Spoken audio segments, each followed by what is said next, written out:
आज का जो क्वेश्चन करने वाले हैं वो 12th बोर्ड की सीबीएसई एग्ज़ाम में 2003 में पूछा गया है।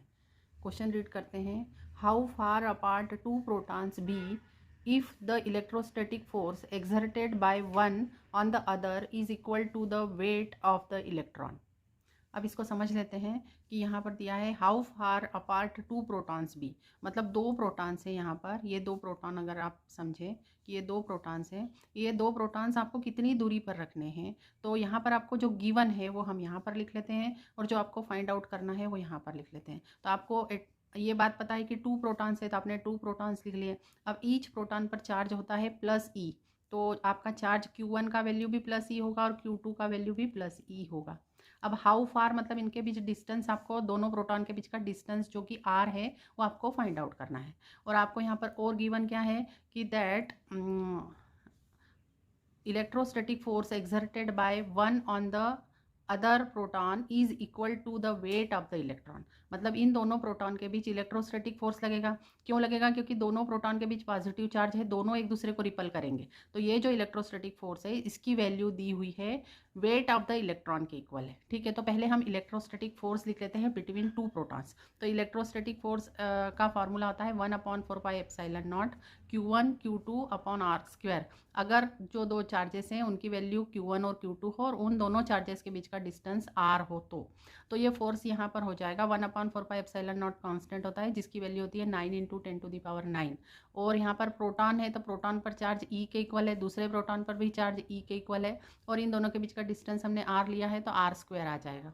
ठीक है, अब ये जो F है, जो इलेक्ट्रोस्टैटिक फोर्स है, ये electrostatic force according to question equal है वेट ऑफ द इलेक्ट्रॉन के। अब वेट ऑफ द इलेक्ट्रॉन का के बराबर होता है, वेट का फार्मूला पता है m × g, जहाँ पर m मास होता है और g is acceleration due to gravity होता है। तो यहाँ पर वेट ऑफ इलेक्ट्रॉन है तो मास ऑफ इलेक्ट्रॉन आएगा, यहाँ m की जगह मास ऑफ इलेक्ट्रॉन आएगा और g acceleration due to gravity आएगा। अब मास ऑफ इलेक्ट्रॉन आपको पता है इसकी वैल्यू होती है 9 × 10⁻³ kg, जो यहाँ पर लिख ली है। एक्सिलरेशन ड्यू टू ग्रेविटी की वैल्यू होती है 9.8 मीटर पर सेकंड स्क्वायर, ये यहाँ पर लिख ली है। और Fs का वैल्यू यहाँ पर आपने जो ऊपर निकाला है इसको यहाँ पर लिख लिया है।